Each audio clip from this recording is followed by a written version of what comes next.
ईश्वर ने हमारे भाग्य में जो लिखा है उसे हमसे कोई नहीं छीन सकता, लेकिन अगर हमें अपने ईश्वर पर सच्चा भरोसा है तो हमें वह भी मिल सकता है जो हमारे भाग्य में नहीं लिखा होता। इंसान का मुश्किल वक्त उसके लिए एक दर्पण की तरह होता है जो हमारी क्षमताओं का दर्शन हमें करवाता है।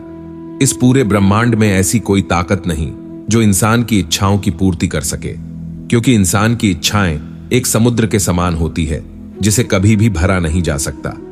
अगर कोई मनुष्य हमारे साथ बुरा कर रहा है तो उसे करने दो, यह उसका कर्म है और समय उसके कर्म का फल उसे जरूर देगा। लेकिन हमें कभी भी किसी के साथ बुरा नहीं करना चाहिए, क्योंकि यही हमारा धर्म है। श्री कृष्ण कभी भी हमारा हाल नहीं पूछते, पर वह हमारी सब खबर रखते हैं। श्री कृष्ण अपने सच्चे भक्तों पर हर घड़ी नजर रखते हैं। जो हुआ वह अच्छा हुआ, जो हो रहा है वह अच्छा हो रहा है, जो होगा वह भी अच्छा ही होगा। तुम भूत का पश्चाताप न करो, भविष्य की चिंता ना करो, वर्तमान में जियो। अगर आप जीवन में असफल होते हैं तो आपको दोबारा प्रयास करने में कभी नहीं घबराना चाहिए, क्योंकि जब आप दोबारा प्रयास करते हैं तो आपकी शुरुआत शून्य से नहीं बल्कि आपके अनुभव से होती है। इस संसार में मनुष्य किसी भी रूप में बड़ा नहीं होता, बल्कि मनुष्य के पीछे जो ताकत खड़ी होती है वह ज्यादा बड़ी होती है।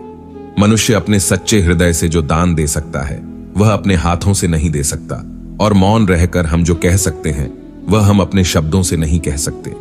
अंतकाल में जो मनुष्य मेरा स्मरण करते हुए देह त्याग करता है वह मेरी शरण में आता है।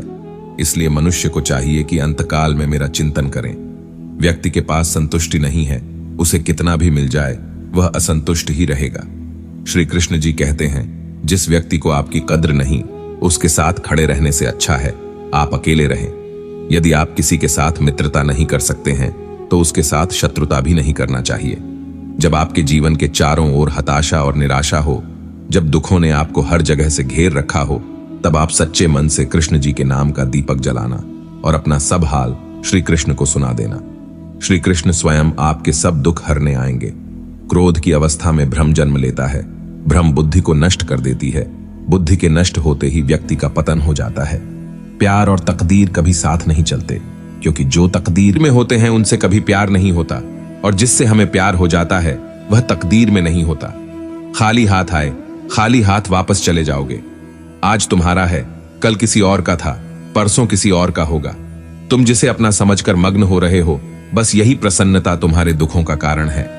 हर कीमती चीज को उठाने के लिए झुकना ही पड़ता है। मां और पिता का आशीर्वाद भी इनमें से एक है। सदैव संदेह करने वाले व्यक्ति के लिए प्रसन्नता न इस लोक में है न ही कहीं और। कर्म का फल व्यक्ति को ठीक उसी तरह ढूंढ लेता है जैसे कि कोई बछड़ा हजारों गायों के बीच अपनी मां को ढूंढ लेता है। याद रखना, चक्रव्यूह रचने वाले हमेशा अपने ही कोई होते हैं। यह कटु सत्य है। किसी को दुखी देखकर अगर हंसी आने लगती है तो समझ लीजिए मनुष्य की मानवता समाप्त हो गई। सत्य को अपमान वही व्यक्ति मानता है जिसे असत्य से कोई लाभ हो।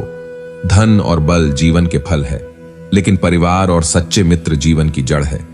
निंदा से घबराकर कभी अपने लक्ष्य को न छोड़े, क्योंकि सफलता मिलते ही निंदा राय में बदल जाती है। बुरा वक्त कभी बताकर नहीं आता, लेकिन सीखा कर बहुत कुछ चला जाता है। कृष्ण कहते हैं, इस जगत में मनुष्य भौतिक वस्तुओं का भोग कर सकता है। अगर वे चाहे तो सब कुछ छीन सकते हैं। मनुष्य कुछ भी नहीं कर सकता। बुरे कर्म करने नहीं पड़ते, हो जाते हैं, और अच्छे कर्म होते नहीं करने पड़ते हैं। मीरा कृष्ण भजन गाती थी, हम मीरा के भजन गाते हैं। भक्ति की शक्ति यही है। भक्त भी भगवान बन जाता है। अच्छे लोगों की कृष्ण परीक्षा बहुत लेता है, परंतु साथ नहीं छोड़ता, और बुरे लोगों को कृष्ण बहुत कुछ देता है, परंतु साथ नहीं देता। जैसे ही आप हार मानने की सोचे, उस कारण को याद कर लें जिसकी वजह से आप अभी तक डटे हुए थे। परेशानी में कोई सलाह मांगे तो सलाह के साथ अपना साथ भी देना, क्योंकि सलाह गलत हो सकती है, साथ नहीं। जब आप दूसरों के लिए अच्छा चाहते हैं तो वही अच्छी चीजें आपके जीवन में वापस आती है। यही प्रकृति का नियम है। इंद्रियों के अधीन होने से मनुष्य के जीवन में विकार और परेशानियां आती हैं। सुख दुख का आना जाना सर्दी गर्मी के आने जाने के जैसा ही है, इसलिए इन्हें सहन करना सीखना ही उचित है। निर्बलता अवश्य ईश्वर देता है, परंतु मर्यादा मनुष्य का मन खुद निर्माण करता है। जीवन में वाणी को संयम में रखना अनिवार्य है, क्योंकि वाणी से दिए हुए घाव कभी भरे नहीं जा सकते। मनुष्य उसके लिए शोक करता है जो शोक करने के योग नहीं है। बुद्धिमान व्यक्ति जीवित और मृत व्यक्ति के लिए शोक नहीं करते हैं। श्री कृष्ण कहते हैं, मैं हमेशा तुम्हारे साथ और तुम्हारे आसपास रहता हूं, चाहे तुम कुछ भी कर रहे हो। जो हुआ अच्छा हुआ, जो होगा अच्छा होगा। स्वयं को मुझ पर छोड़कर अपने कर्म पर ध्यान दो। कर्म ऐसा जो स्वार्थ रहित, पाप रहित हो। जीवन में समय चाहे जैसा भी हो, परिवार के साथ रहो। मोहग्रस्त होकर अपने कर्तव्य पथ से हट जाना मूर्खता है, क्योंकि इससे न तो तुम्हें स्वर्ग की प्राप्ति होगी और न ही तुम्हारी कीर्ति बढ़ेगी। श्री कृष्ण कहते हैं कि सत्संग ईश्वर की कृपा से मिलता है, परंतु कुसंगति में पड़ना मनुष्य के अपने ही हाथों में होता है। श्री कृष्ण कहते हैं कि मनुष्य को अपने मन को बार बार समझाना चाहिए कि ईश्वर के सिवा उसका कोई नहीं है। परिवर्तन इस संसार का नियम है। कल जो किसी और का था, आज वह तुम्हारा है एवं कल वह किसी और का होगा। विषयों का चिंतन करने से विषयों की आसक्ति होती है, शक्ति से इच्छा उत्पन्न होती है और इच्छा से क्रोध होता है, क्रोध से सम्मोहन और अविवेक उत्पन्न होता है। मेरे लिए न कोई घृणित है और न ही कोई प्रिय, न कोई निर्धन है और न ही कोई धनी। बस जो भक्ति भाव के साथ मुझे याद करते हैं, मैं उनका हूं और वह मेरे। आप वही है जिसमें आप विश्वास करते हैं।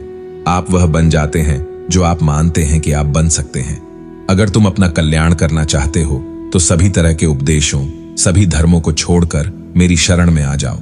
मैं तुम्हें मुक्ति प्रदान करूंगा। जिस इंसान के चारों तरफ नकारात्मक लोग रहते हैं, उस इंसान का मंजिल से भटक जाना तय है। जिंदगी में सब कुछ खत्म होना जैसा कुछ भी नहीं होता।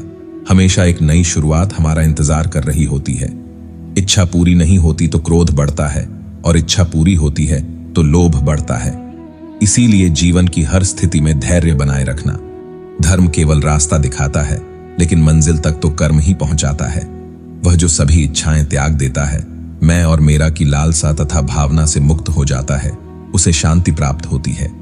श्री कृष्ण ने कहा है, अगर तुम्हें किसी ने दुखी किया है तो बुरा मत मानना। लोग उसी पेड़ पर पत्थर मारते हैं जिस पेड़ पर ज्यादा मीठे फल होते हैं। स्वार्थ से रिश्ते बनाने की कितनी भी कोशिश करें, वह कभी नहीं बनते हैं, और प्रेम से बने रिश्तों को कितना भी तोड़ने की कोशिश करें, वह कभी नहीं टूटते।